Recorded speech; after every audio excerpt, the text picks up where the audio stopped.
Então, vamos continuar aqui.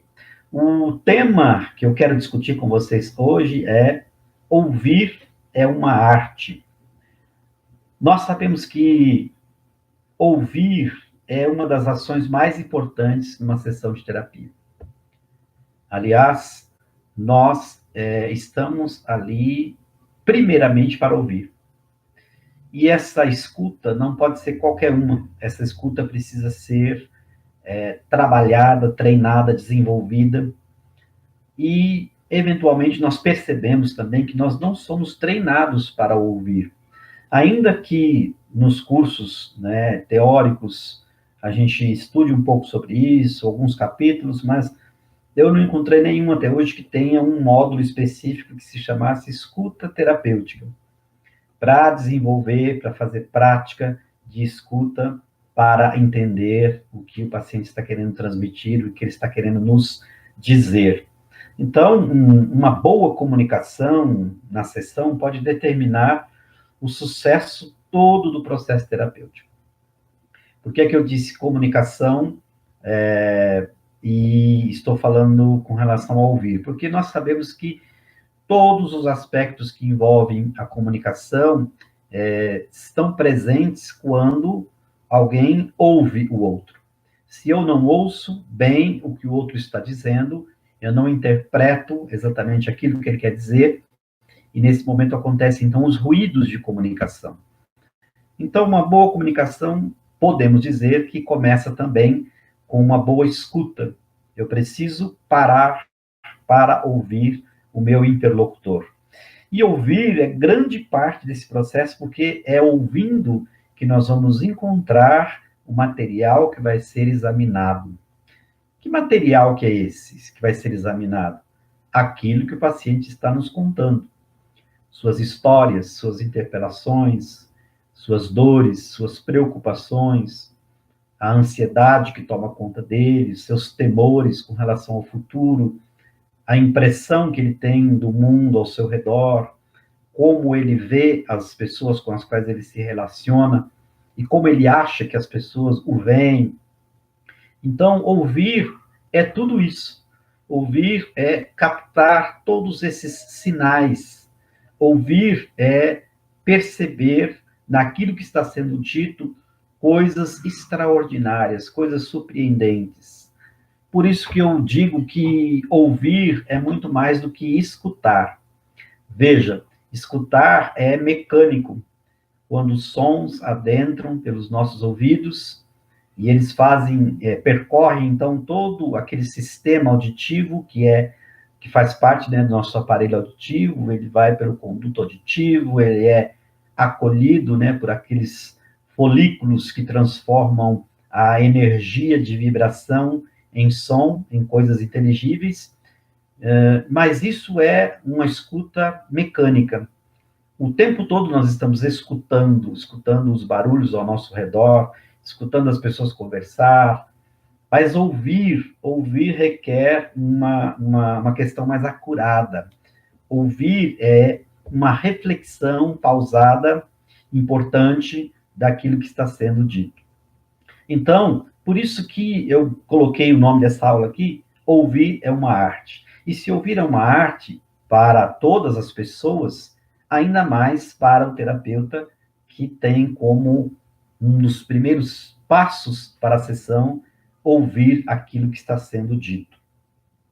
Então, esse material que nós chamamos, né, que é aquilo que o paciente nos fala, que ele nos diz, ele precisa ser garimpado como ouro. Ele precisa ser depurado como a prata. Ele precisa ser selecionado como se fazem nas usinas de reciclagem, com aqueles materiais recicláveis. Então, por que eu estou utilizando essas três metáforas? Você sabe que o garimpo do ouro, ele se dá quando é separado tudo aquilo que não é ouro, né? Geralmente num processo mecânico, para finalmente ficar somente aquilo que é o metal valioso. Então, dentro do processo da escuta, você vai também ter que fazer essa separação, porque toda fala vem carregada muita coisa vem a reboque da fala do nosso paciente, que no primeiro momento precisa ser considerado, mas futuramente pode ser descartado, porque são acessórios daquilo que se pretendia dizer ou daquilo que é realmente importante. O processo de depuração da prata é um pouco diferente.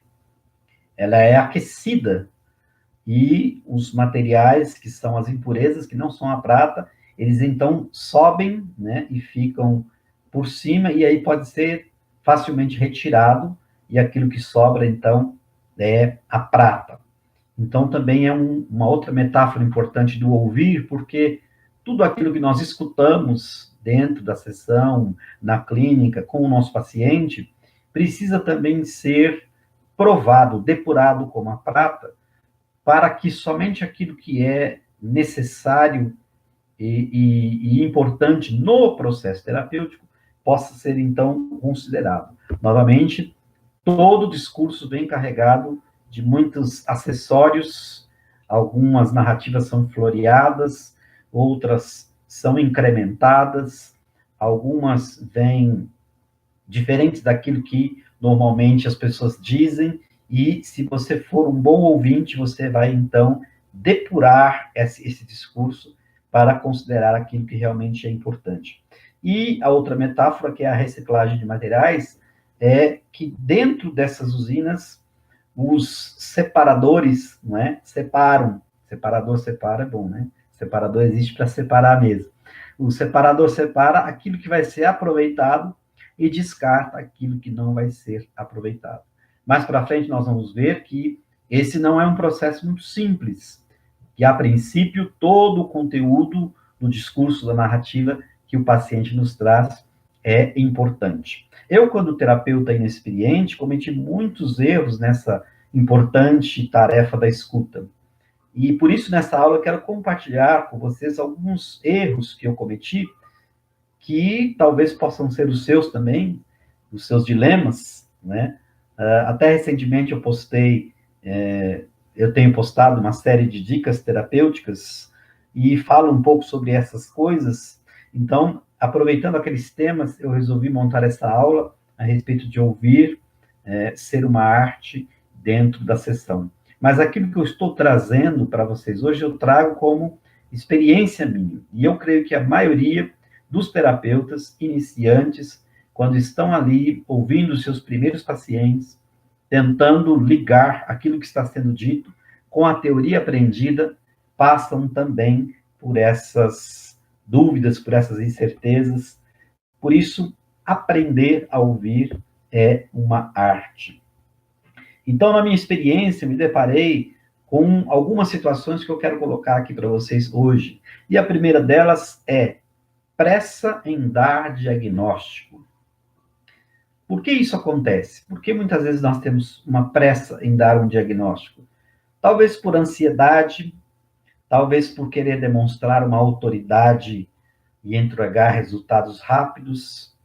Nós sabemos que existe uma pressão muito grande por resultados rápidos hoje em dia.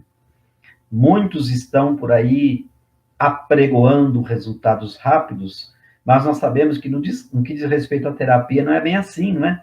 Nem tudo acompanha a rapidez do mundo da informação, desse mundo em que nós estamos vivendo, em que tudo deve ser ligeiro, tudo tem que ter pressa, as coisas têm um pouco prazo de validade.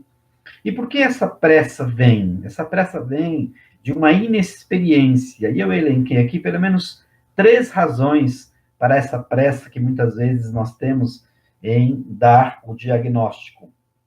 Primeiro, é uma pressão da concorrência midiática. O que é isso? Se você observar na mídia, todos os dias, dezenas, e eu diria até centenas de pessoas estão lançando cursos, treinamentos, aulas que prometem resultados rápidos na terapia. Alguns estão até dizendo que com apenas uma sessão nós podemos resolver o seu problema. Ou com um combo de 4 sessões, você pode então aí resolver o problema de 40 anos de vida, não é? E nós sabemos que, na verdade, não é assim. E, às vezes, nós vemos essas terapias que prometem resposta rápida se propagando por aí, e nós sentimos, então, essa pressão da concorrência. Será que o acompanhamento terapêutico, aquele mais tradicional, que exige várias sessões, para você entender todo o histórico do paciente, para você tratar tudo aquilo que está recalcado durante toda uma vida, pode ser resolvido com apenas uma sessão? Nós sabemos, na verdade, que não. Mas isso muitas vezes nos aflige. A segunda coisa é a preocupação de segurar o paciente ou então encantá-lo na primeira sessão.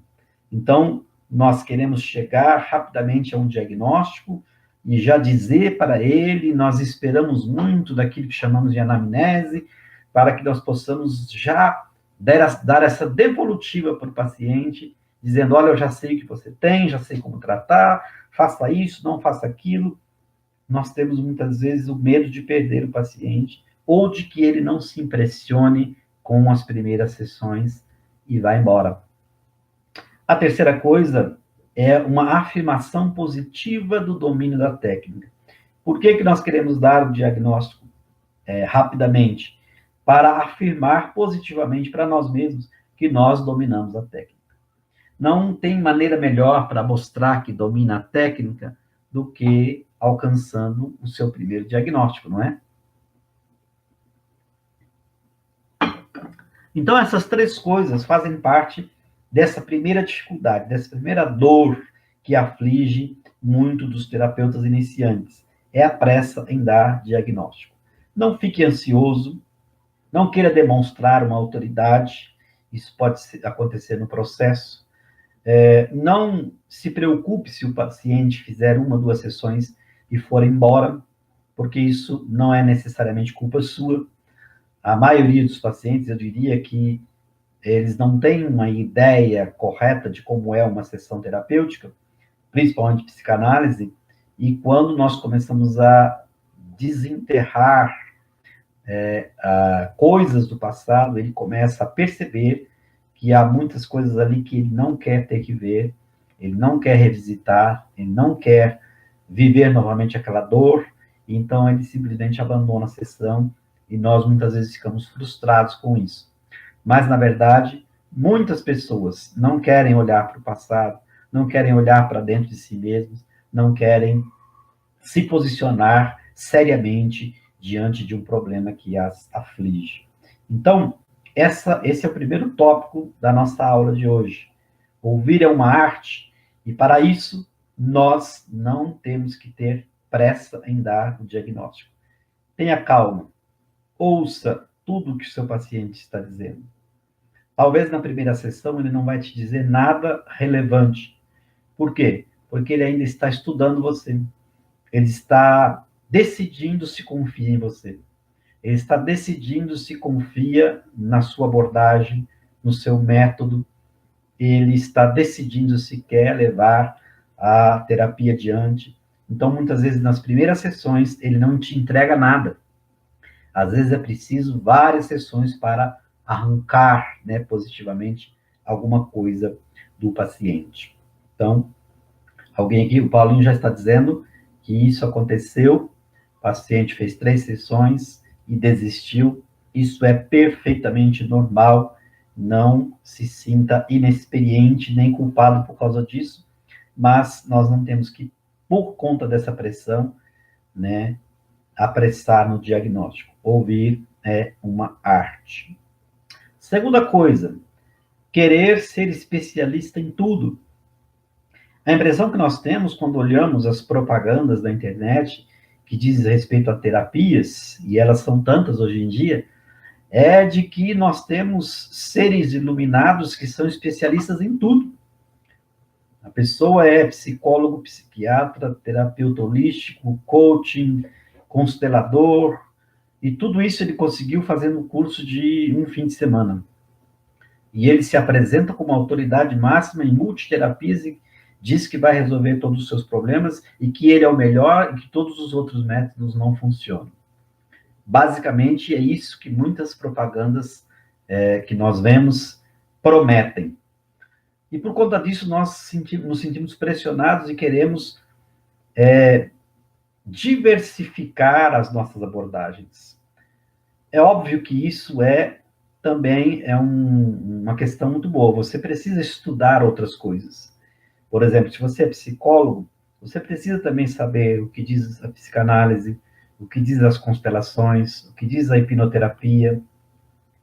Se você é um psicanalista, você deve estudar textos da psicologia, deve conhecer a teoria de Bert Hellinger, das constelações e assim por diante, porque você precisa também saber, porque isso é uma outra coisa que acontece, o paciente já chega com essas informações. Normalmente o paciente já fez uma sessão de constelação, muitas vezes ele já é paciente de um outro terapeuta, ele já leu e já viu muitos vídeos de terapia, então ele chega como se também fosse uma certa autoridade daquilo que ele está sentindo. Mas nós não somos especialistas em tudo, nós somos especialistas naquilo em que nós nos especializamos. Então, por que isso está inserido aqui no Ouvir é uma Arte? Porque o fato de querer ser especialista em tudo, muitas vezes nós queremos entrar nessa disputa de abordagens e terapias para podermos marcar o nosso território como terapeutas. E por que isso acontece? Novamente, elenquei 3 coisas aqui. Primeiro, podemos cair no erro de tratar o paciente como uma coisa e não como uma pessoa. Essas multiterapias, esses especialistas em tudo, esses tops da galáxia que estão se apresentando por aí, estão querendo chamar para si uma autoridade como se eles fossem onipotentes e oniscientes, dominadores e conhecedores de todas as técnicas. Mas nós sabemos que isso não existe, isso é impossível. Mas o que acontece? Eles estão fazendo isso porque eles estão atrás do dinheiro dos pacientes. Eles querem... Recentemente eu vi uma propaganda que dizia assim, o terapeuta também pode ser milionário. Ora, que afirmação mais descabida. Com certeza essa afirmação carrega consigo isso na entrelinha. Eles estão tratando os pacientes como objetos, como coisas, como um cliente, como uma mercadoria. Mas nós sabemos que o paciente precisa ser tratado como uma pessoa. Segunda coisa, nós podemos desvalorizar a abordagem da nossa formação. Muitas vezes a gente vê lá, faça uma sessão de hipnoterapia e tenha já o seu diagnóstico, o seu resultado rápido e resolva todos os seus problemas em apenas 3 horas. E aí a gente olha para aquilo e olha para a nossa formação, quase 4 anos de estudos de psicanálise, mais a prática, as leituras, e você começa a olhar, e você tem, muitas vezes, essa inclinação de desvalorizar a abordagem da sua formação. Você tem, às vezes, até o ímpeto de querer também ir para esses outros cursos, essas outras abordagens, porque a impressão que se tem é que eles oferecem mágica. E a terceira coisa é que nós podemos desmerecer o nosso potencial. Não há nada mais temeroso do que desmerecer o seu próprio potencial. E aqui vai um parênteses. Nós sabemos que a terapia tradicional, a maioria delas, a psicologia, a psicanálise, psicologia cognitiva e até as constelações, foram desenvolvidas e apresentadas para um público muito diferente do nosso. Os nossos pacientes estão, em sua grande maioria, na era da comunicação. E eles, além de quererem tudo rápido, eles não conseguem, muitas vezes, sustentar um diálogo por mais de 15 minutos. Eles já querem procurar o celular, eles não conseguem abstrair, não conseguem pensar em coisas que são emoção, não conseguem sustentar uma narrativa, um diálogo por mais de 15 minutos, porque não foram acostumados assim. Imagina ficar 50 minutos, 1 hora, sentado na frente do terapeuta, ou deitado no divã, apenas conversando e falando a respeito de suas dores. Então, por isso, é importante você desenvolver essa arte de ouvir as pessoas. Porque, dessa forma, quando você não quer ser especialista em tudo, porque isso não existe, você não vai desmerecer o seu potencial.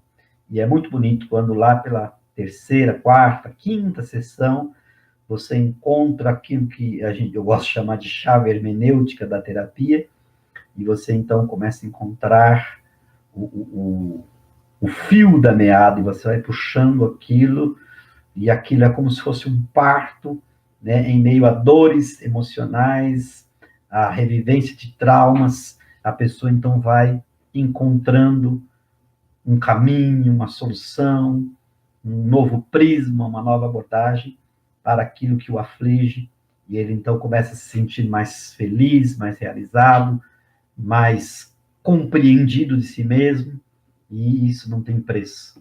Não tem preço quando você consegue restabelecer o equilíbrio emocional de uma pessoa, restaurar um casamento que estava em ruínas e dar um direcionamento diferente para uma pessoa que talvez estava pensando em tirar a própria vida. Mas você não precisa ser especialista em tudo para alcançar isso. Uma outra coisa que é ouvir é uma arte é atenção especial a idosos e crianças. Por quê? Porque essas duas faixas etárias têm maior dificuldade em descrever as suas dores. Por que que elas têm dificuldade? Bom, mais três coisas aqui. Primeiro, os idosos, em geral, não tiveram uma formação educacional adequada. E nós sabemos que para verbalizar emoções e sentimentos de dores psíquicas, é necessário uma articulação verbal e um conjunto, né, de palavras um pouco maior no nosso cabedal. Os idosos muitas vezes têm essa dificuldade de comunicação. Então, ouvir é uma arte quando você consegue, com o pequeno acervo de palavras de um idoso, conseguir entender aquilo que ele está dizendo. Segunda coisa, alguns idosos têm dificuldades em confiar em alguém estranho.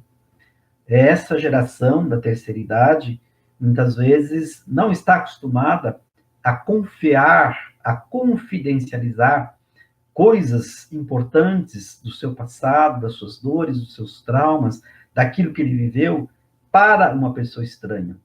E nós temos que admitir que, pelo menos nos primeiros encontros, nós somos alguém estranho. Então, seria normal que um idoso, uma pessoa mais madura, tivesse dificuldade de deixar que o terapeuta quebre sua redoma, destrua sua muralha, o desarme dos seus escudos emocionais para começar a conversar aquilo que realmente interessa. Por isso, atenção especial para idosos e crianças. As crianças, por sua vez, não possuem um repertório de palavras suficiente para descrever sensações abstratas. Os sentimentos, os traumas, as dores emocionais são sensações abstratas. E as crianças não conseguem explicar com palavras aquilo que elas estão sentindo. Elas nem entendem o que estão sentindo. Por isso, atenção especial ao ouvir idosos e crianças. A linguagem da criança, por exemplo, é lúdica e gráfica.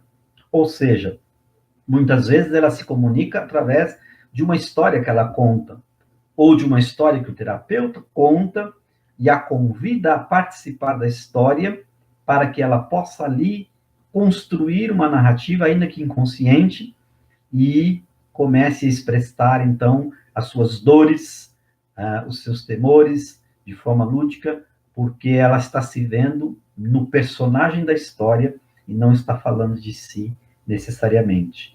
E a linguagem da criança também é gráfica, porque muitas vezes nós só conseguimos captar aquilo que a criança está passando quando nós fazemos a leitura dos desenhos que ela faz. Se você atende crianças e quer uma abordagem muito eficaz para entender o que a criança está passando, faça um curso de leitura de desenhos das crianças. E você vai ver um mundo fascinante. O Flávio, que está aqui com a gente, ele já fez esse curso, acho que o Paulinho também. Ler os desenhos das crianças é como se você estivesse lendo ali uma anamnese, porque ali elas colocam raiva, colocam medo, colocam frustração, abandono, abuso de todos os tipos. Se você souber fazer a leitura correta da linguagem gráfica de uma criança, você vai estar sendo um bom ouvinte dessa criança, porque ela vai estar falando através dos desenhos. Os desenhos são uma forma da criança se comunicar. E é muito importante que você seja um especialista nisso se você atende crianças. Então, essa atenção especial a idosos e crianças deve fazer parte da preocupação de todo terapeuta, daquele que quer ouvir, que quer ser um bom ouvinte.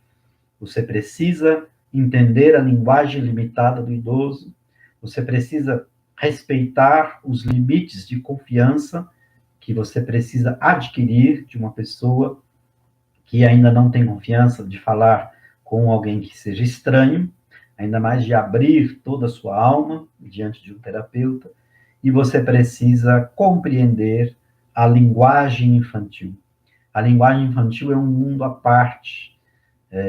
Elas podem ser alcançadas através de metáforas, ela pode ser alcançada por desenho, ela pode ser alcançada através de músicas que você propõe, de jogos, de brincadeiras lúdicas. Tudo isso vai conectar você com aquela alma infantil e ela vai estar, então, de maneira bem tranquila, se abrindo para você nessa linguagem maravilhosa que são as metáforas. Mais uma coisa aqui com relação a ouvir, e essa você já deve ter ouvido. Eu gosto de trocadilho, você sabe, né? O dito pode não ser o dizer. Quem estudou Lacan vai se lembrar, né, da diferença que existe entre o dito e o dizer. Lacan nos ensina que essa diferença precisa ser detectada na fala do paciente. Mas como ela vai ser detectada se nós não somos bons ouvintes, não é mesmo? E aqui, mais 3 coisas eu elenquei aqui. O dito é o enunciado e o dizer é a enunciação. O que o paciente disse e o que ele realmente quis dizer. Separar essas 2 coisas é realmente muito importante na escuta terapêutica. Se você não conseguir fazer essa diferenciação, você pode errar no diagnóstico, você pode perder muitas sessões com algo que você achava que era, mas depois não era. Você pode, talvez, se dedicar a um tipo de estrutura que você achava que aquele paciente tinha, mas, na verdade, não tinha, porque você não soube distinguir o dito do dizer. E qual é a diferença entre dito e dizer? A enunciação é aquilo que está sendo colocado, aquilo que está sendo posto. E o dizer é aquilo que está por trás daquele discurso. Nós sabemos que todo discurso vem carregado de acessórios, não é? Então, os discursos vêm com muitos acessórios que precisam ser considerados porque eles fazem parte da comunicação. Se você não entender os sinais que estão ao redor de um discurso, porque aquilo que a pessoa diz é uma coisa, mas aquilo que ela quer dizer pode ser uma coisa muito diferente, em alguns casos até contrário. A pessoa diz uma coisa, mas quer dizer outra. Segundo, é preciso perceber as nuances de uma narrativa. Então, todo aquele acervo, aquele cabedal da narrativa do paciente, daquilo que ele nos diz, precisa ser analisado pelo menos de 3 aspectos, que são a intenção, a emoção e a marcação. E a gente vai falar um pouquinho sobre cada um deles. O discurso do paciente tem sempre uma intenção, e você precisa descobrir qual é. Alguns pacientes, quando falam alguma coisa, eles não têm a intenção de oferecer a você informações importantes. Muitas vezes ele quer apenas preencher todo o momento da terapia para que você não tenha tempo de dar devolutivas e nem fazer pontuações sobre aquilo que ele está dizendo. Muitas vezes o paciente está dizendo alguma coisa com a intenção de chocar você, ou de provocar reações emocionais em você, ou de conquistar a sua confiança. Então, percebam que a intenção daquilo que diz o paciente é muito importante. A emoção, todo discurso também vem carregado de emoção. Se você for um bom ouvinte, você vai perceber que essas emoções que fazem parte da narrativa, elas podem ser originárias, ou seja, quando aconteceu aquilo que o paciente está falando, essas emoções estavam realmente envolvidas, ou essas emoções estão fazendo parte do presente, agora que o paciente está mencionando alguma coisa, mas essas mesmas emoções não estavam presentes quando o fato ocorreu, são coisas novas, e também as emoções determinam aspectos do discurso, como, por exemplo, a entonação, as lágrimas, aquilo que se diz pode ser que tenha algum aspecto que seja mais marcado, outros não. E isso nos leva à marcação do discurso. O que é a marcação do discurso? O discurso vem com marcações que são do tipo, por exemplo, vírgulas, reticências, entonação, timbre de voz. Quando você percebe essas marcações do discurso, você também vai fazer uma leitura e vai fazer a distinção entre o dito e o dizer. Por exemplo, há pessoas que contam histórias terríveis, mas o seu semblante está sorridente. Então, a linguagem corporal não está sendo coerente com a linguagem que está sendo falada. Então, o que está sendo apresentado está distante daquilo que está na mente. Aliás, os olhos e a face, as expressões faciais, falam muito mais do que o discurso audível. Então, a marcação do discurso também é muito importante. E terceiro, a diferença entre o dito e o dizer pode ser intencional, ou seja, quando o paciente quer realmente manipular aquilo que ele está falando e manipular o terapeuta, e pode ser também não intencional. E quando ela é não intencional, ele pode ser um ato falho, pode ser escassez linguística, ou seja, quando a pessoa não tem um vocabulário muito extenso, pode ser disfunção lexical, ou seja, a pessoa não tem capacidade de articulação de palavras, então ela prefere um vocabulário menor que ela domina, para ficar ali, né, num campo seguro, e em muitos casos também transtornos mais importantes, como alguns casos de psicose, onde a pessoa tem dificuldades de elaboração de palavras daquilo que ele quer dizer. Então percebam que analisar o dito e dizer não é uma tarefa muito simples. É preciso que você seja muito aplicado no ouvir, considerar todas essas coisas para que você possa ter uma escuta importante. Então, recapitulando, o dito é o enunciado, o dizer é a enunciação. O dito são as palavras que saem da boca e o dizer é a intenção daquilo que está sendo dito, não é? É preciso perceber as nuances da narrativa, que eu já disse, intenção, emoção e marcação, e a diferença entre o dito e dizer pode ser intencional, que é quando os pacientes, geralmente aqueles narcisistas, querem manipular o discurso, para manipular a sessão, para manipular o terapeuta, e também pode ser não intencional, que pode ser ato falho, escassez linguística, disfunção lexical, ou transtornos piores, mais importantes, como alguns casos de psicose. Certo até aqui? Tudo tranquilo? Vocês estão acompanhando? Estão sendo bons ouvintes? Então, vamos continuar. Outra coisa importante no que diz respeito ao ouvir, cuidado com as suas reações. Nós, terapeutas, ouvimos histórias as mais escabrosas do setting, não é? Experiências inusitadas, dramas terríveis e até algumas aventuras difíceis de acreditar. E por que isso acontece? Porque muitas vezes quem está diante de nós é alguém que deseja comunicar algo, mas muitas vezes não sabe como. Ou alguém que está desejando comunicar algo, mas ele pega alguns atalhos discursivos. E nós temos que estar preparados para as histórias mais terríveis.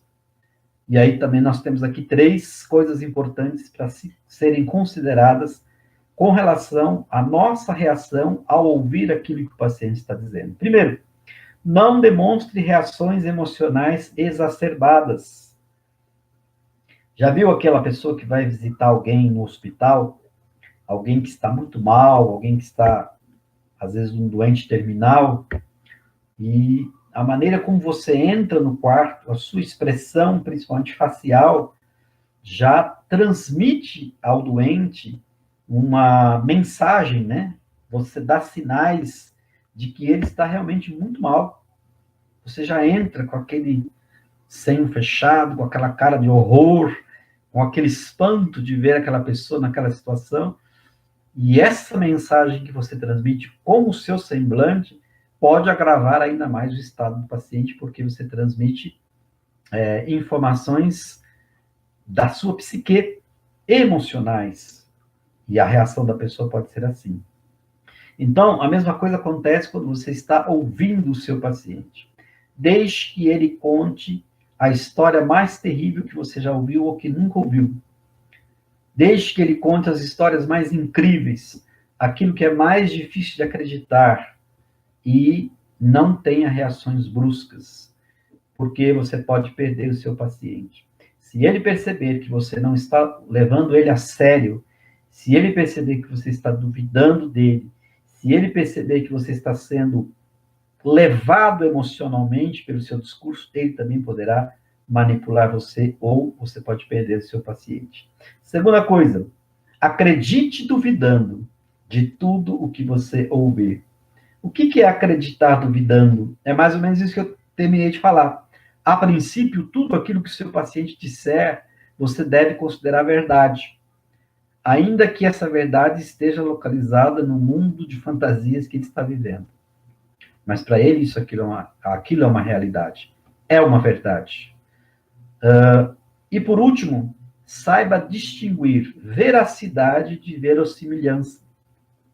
Algo que seja plausível pode não ter acontecido, ou pode ter acontecido no campo imaginário de alguém.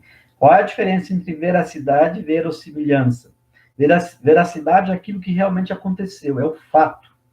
Verossimilhança é algo que alguém conta, que da forma como ele conta, bem poderia ter acontecido, mas pode ser que seja uma fantasia, algo que realmente não aconteceu.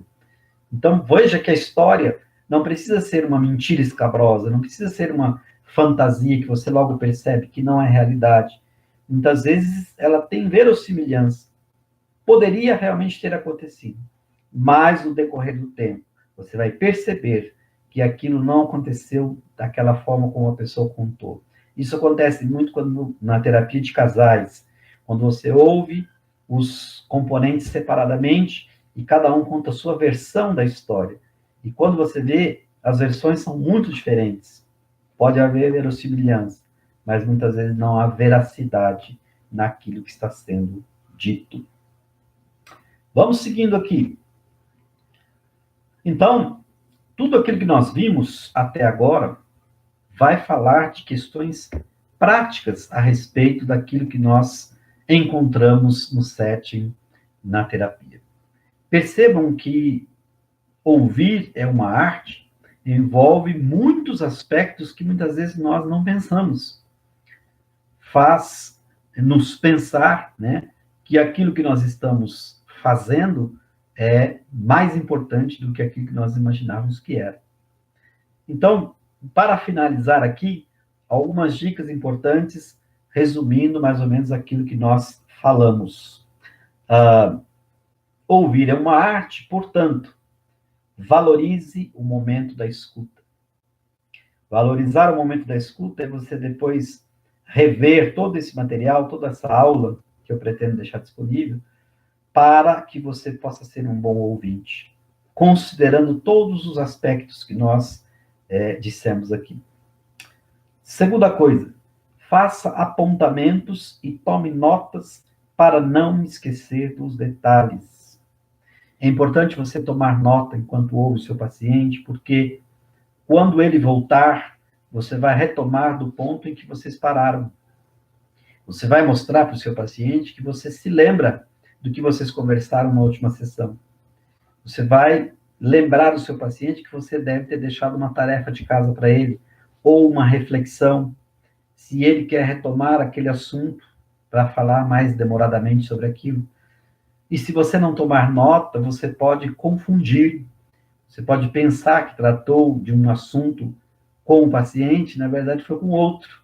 E você pode aí se confundir e se atrapalhar muito seriamente numa sessão. Terceira coisa, cuidado para que no processo de ouvir, interpretar, associar e diagnosticar, você não perca o andamento e deixe de ouvir o que foi dito depois. O que isso significa? Nós, como terapeutas que estamos ouvindo, temos que fazer todo esse processo de ouvir, interpretar, associar, comparar e anotar, mas só que enquanto nós estamos fazendo isso, o paciente continua falando. Então, se nós pararmos no tempo para abstrair e pensar sobre uma coisa que o paciente disse, depois voltarmos, ele vai continuar falando e você não sabe o que ele disse depois. Então, isso não pode acontecer. Então, a prática de ouvir, ela é tão importante que ela vai te permitir fazer todas essas coisas. Por isso que a anotação é importante, você anota os pontos-chave, porque enquanto o paciente está falando, você não pode interrompê-lo para fazer essas coisas, para interpretar, para associar, para diagnosticar. Você pode sim interrompê-lo para fazer outras perguntas, para direcionar o discurso, para entender mais sobre alguma coisa que ele falou, ou para que ele mesmo reflita sobre algo que ele estava falando ou sentindo. Mas a dinâmica da terapia continua e as coisas vão acontecendo, não é verdade? Ainda, esteja presente de corpo e alma na sessão. Se você está ouvindo um paciente, mas a sua mente está no paciente que vem depois, que é problemático, que muitas vezes você não quer atender, se você está ouvindo um paciente, está preocupado com algo que está acontecendo na sua casa, com algo que você precisa fazer depois daquela sessão, o paciente com certeza vai perceber que você está ali presente só de corpo, mas não de alma. Você precisa estar todo entregue na sessão. O paciente não pode perceber que dentro de você está muitas vezes um turbilhão de ideias, de conexões, de tentativa de compreensão daquilo que está sendo dito, enfim, a escuta é muito importante, por isso, ouvir é uma arte. Para finalizar, meus queridos, eu quero deixar aqui as sábias palavras do nosso querido Jung. Conheça todas as teorias, domine todas as técnicas, mas ao tocar uma alma humana, seja apenas outra alma humana. E você vai fazer isso quando você for um bom ouvinte, porque um bom ouvinte sinaliza positivamente que aquela pessoa que está ali na sua frente não é um cliente, não é uma mercadoria, não é o seu meio de vida, mas é uma alma humana que precisa ser ouvida e que está ali para isso, e você não pode fazer outra coisa e nem entregar qualquer outra coisa que não seja a sua atenção. Então, essa foi a nossa aula de hoje, aula de número 1, dicas práticas para terapeutas. Ouvir é uma arte. Se você gostou da nossa aula, coloque aí os seus comentários. Na próxima semana você convide mais pessoas, porque agora você já viu que é bom. Nós vamos tratar de outro tema bem prático na próxima segunda-feira. E hoje nós ficamos por aqui. Eu quero agradecer a sua atenção, você que esteve comigo durante essa aula, e espero que você tenha um bom proveito daquilo que foi dito, e nos encontramos na próxima semana. Muito obrigado a todos vocês que estiveram aqui presentes, também o meu amigo Hudson, pastor Hudson, um abraço para você, quero contar com você nas outras aulas também. Divulgue nos seus grupos, seus amigos, e vamos aí compartilhando conhecimentos e saberes e crescendo como terapeutas. Abraço para você, boa noite, até a próxima. Tchau, fiquem com Deus.